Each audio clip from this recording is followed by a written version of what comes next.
Mohtram Mr. Sunil Kumar Saab, Chief Monitoring Officer, Bhorti, Mr. Chandra Khan, Bhatt Saab, Education Officer, Mr. Abdul Majid Kobar, असांजो प्यारो भाउ mister Shahzad जेको मुसलसल साईं राब्ते में हुयो जावेद साहब इमाम जी मिस्टर अनिल साहब मौजूदीन हिन ॻोठ जा ख़ासि तौर जेको चेयरमैन आहे यूनियन काउंसिल जो साईं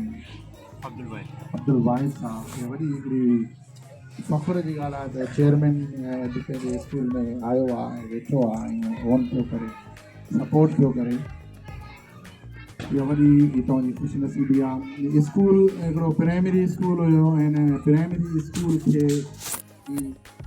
अपग्रेड करे हाई स्कूल लेवल ते खणी त विया आहियूं पर अञा उहो स्ट्रक्चर हाई स्कूल जो हिनखे न मिली सघियो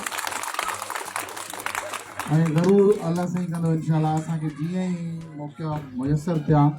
त प्रायोरिटी ते असां हिन स्कूल खे उन स्ट्रक्चर जे हवाले सां खणी ईंदासीं ऐं बहरहाल पंहिंजे वसार अब्दुल ख़ालिक साहिबु घटायो कोन्हे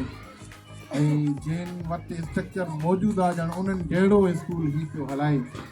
ऐं हर फील्ड में आउं ॾिसंदो रहंदो आहियां व्हाट्सअप ते या ही तक़रीबात या इहे सभु शयूं इहे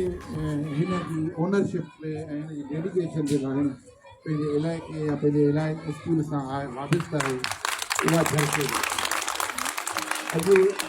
हाफ़िज़ जी जो हिकिड़ो किताबु हुयो ऐं